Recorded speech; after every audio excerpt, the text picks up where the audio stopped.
Hello friends, मैं वर्षा शर्मा स्वागत करती हूँ आपके अपने चैनल में। हमने इससे पहले वाले वीडियो में भाषा विचार के बारे में पढ़ा था। भाषा किसे कहते हैं, भाषा के रूप के बारे में हमने जाना था कि भाषा के दो रूप होते हैं, मौखिक रूप, लिखित रूप। तो मौखिक ध्वनियों को व्यक्त करने के लिए जिन चिन्हों का प्रयोग हम करते हैं उसे हम क्या कहते हैं? क्योंकि भाषा जानने के लिए हमें सबसे पहले वर्णों का ज्ञान होना चाहिए। जब तक हम वर्ण का ज्ञान नहीं करेंगे हम भाषा का शुद्ध रूप से उच्चारण भी नहीं कर पाएंगे। तो सबसे पहले वर्ण किसे कहते हैं? तो मौखिक ध्वनियों को व्यक्त करने के लिए जिन चिन्हों का प्रयोग किया जाता है, जिन सिंबल्स का प्रयोग किया जाता है, उसे वर्ण कहते हैं। भाषा की वह सबसे छोटी से छोटी इकाई जिसके खंड नहीं किए जा सकते हैं उसे वर्ण कहते हैं।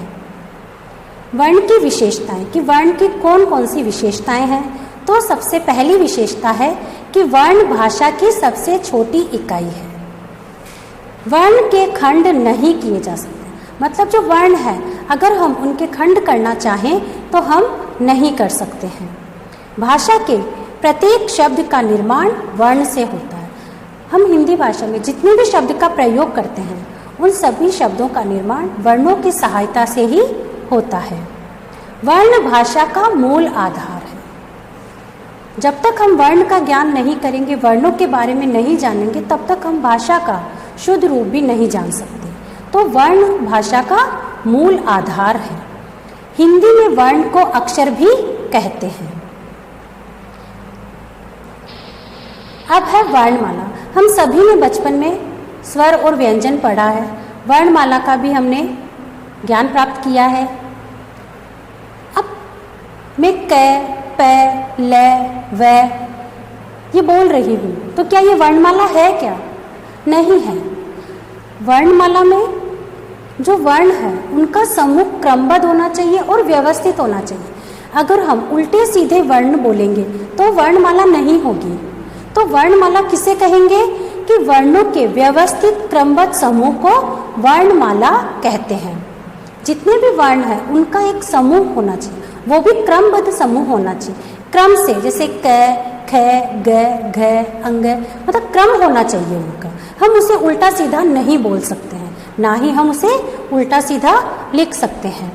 अब हिंदी वर्णमाला में कितने स्वर हैं? तो हिंदी वर्णमाला में 11 स्वर हैं तथा 33 व्यंजन हैं। 2 अयोगवाह और 4 संयुक्त व्यंजन हैं। इनके अतिरिक्त 2 व्यंजन और भी होते हैं। इस प्रकार हिंदी वर्णमाला में कुल 52 वर्ण होते हैं। हमारी हिंदी वर्णमाला 52 वर्णों से मिलकर बनती है। अब वर्ण के कितने भेद होते हैं? तो वर्ण के 2 भेद होते हैं, स्वर, व्यंजन। अब हमारी हिंदी वर्णमाला में कौन कौन से स्वर हैं, कौन कौन से व्यंजन हैं, इसके बारे में हम जानेंगे। स्वर अ, आ, इ, उ, ऊ, ऋ, ए, आई, ओ, औ, ये 11 स्वर हैं। फिर है व्यंजन क, ख, ग, घ, अंग, च, छ, ज, झ, इय, ट, ठ, ड, ढ, ण, त, थ, द, ध, न, प, फ, ब, भ, म, य, र, ल, व, श, श, स, है। फिर है अनुस्वार। इसे हम अनुस्वार के रूप में जानते हैं। अनुनासिक। अनुनासिक किसी भी स्वर के ऊपर चंद्र बिंदु का प्रयोग किया जाता है, उसे हम अनुनासिक कहते हैं। विसर्ग। विसर्ग में जो उसका उच्चारण है वो है की भांति किया जाता है। अतिरिक्त या अन्य ध्वनियाँ ण और ढ।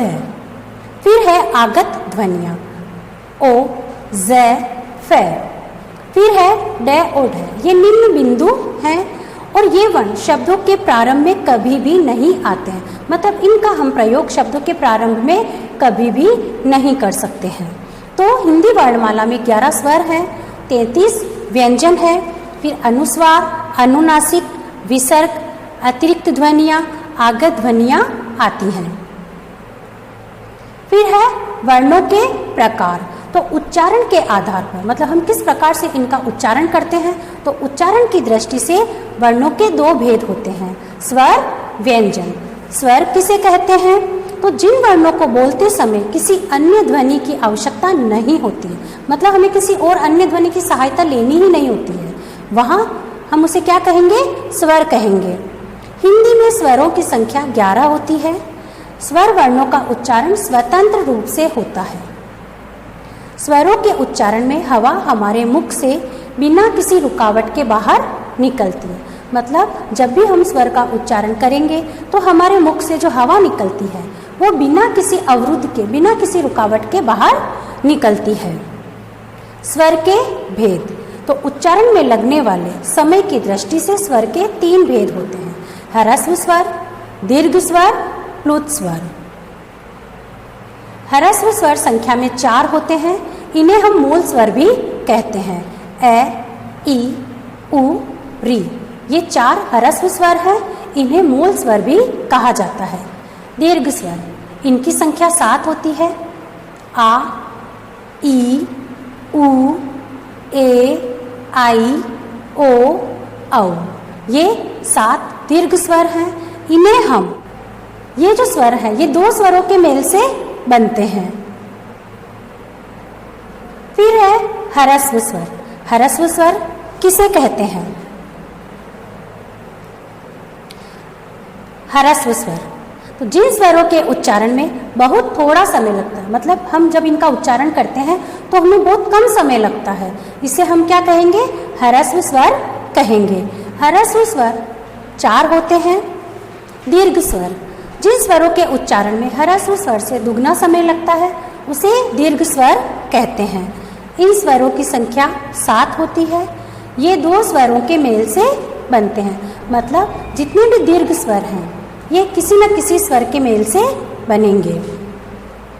फिर है प्लुत स्वर, तो जिन स्वरों के बोलने में ह्रस्व स्वर से तिगुना समय लगता है उसे प्लुत स्वर कहते हैं।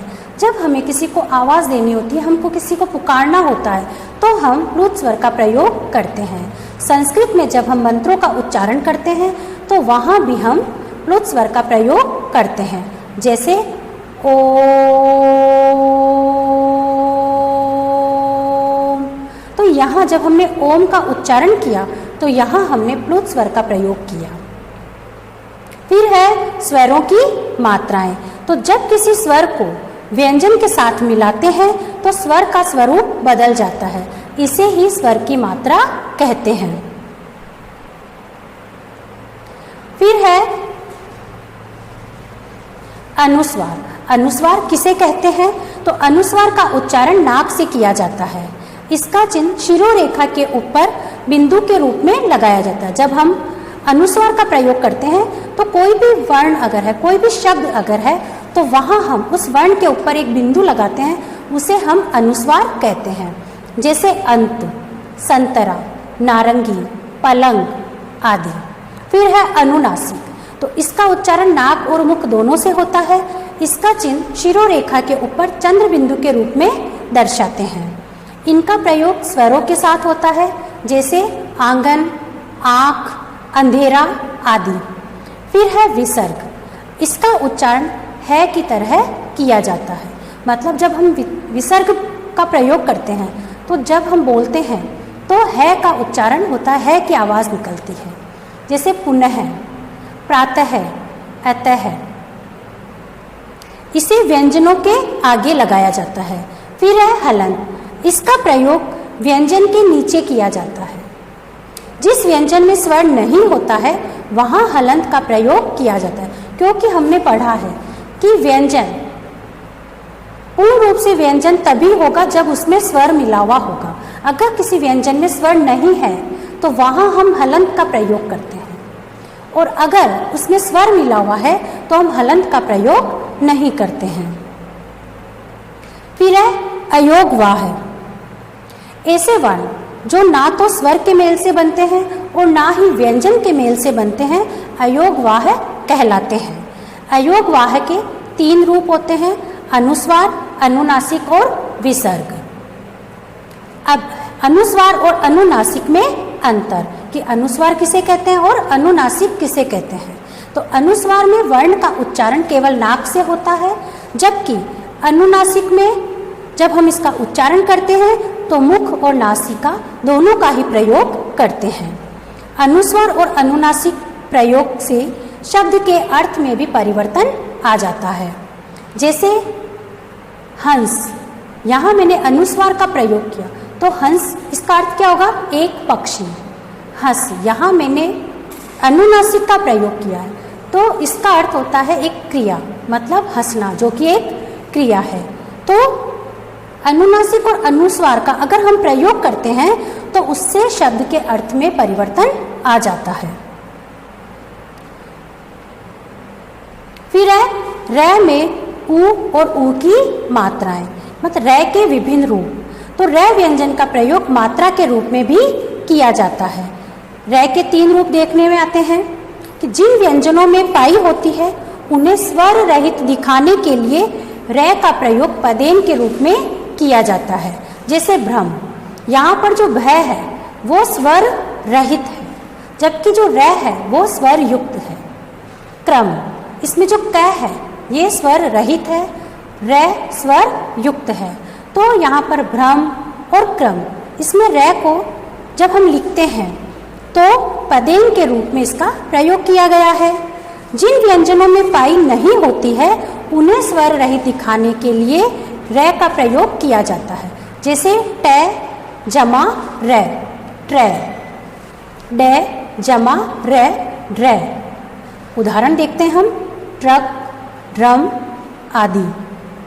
र को स्वर रहित दिखाने के लिए इसका प्रयोग रेफ के रूप में भी किया जाता है।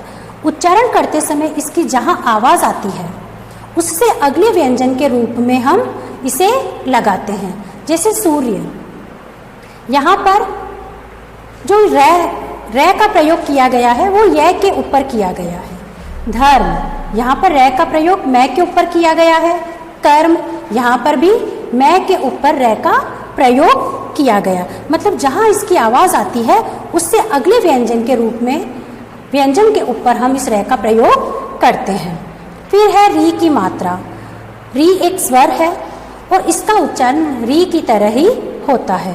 इसका प्रयोग केवल हम संस्कृत के जो शब्द है वही करते हैं। री की मात्रा व्यंजन के पैरों में लगती है, मतलब जो व्यंजन है उसके पैरों में इसकी मात्रा लगती है। जैसे वृक्ष, यहाँ पर वह के नीचे हमने री की मात्रा लगाई और इसका उच्चारण हम करेंगे वृक्ष। कृपा, कृति आदि। तो इस वीडियो में हमने वर्ण किसे कहते हैं, वर्णों के भेद के बारे में जाना और वर्ण के भेद स्वर और व्यंजन 2 होते हैं, इसमें हमने स्वर के भेदों के बारे में जाना और अनुस्वार किसे कहते हैं, अनुनासिक किसे कहते हैं, अयोगवाह किसे कहते हैं, हलंत का प्रयोग कहाँ करते हैं, र का प्रयोग किस रूप में किया जाता है, इन सभी के बारे में हमने जाना। यहाँ तक जाना है। अब अगले वाले वीडियो में हम व्यंजन के बारे में जानेंगे कि व्यंजन किसे कहते हैं, व्यंजन के भेद और व्यंजनों का उच्चारण स्थान कौन सा है, इन सभी के बारे में जानेंगे। तब तक के लिए धन्यवाद।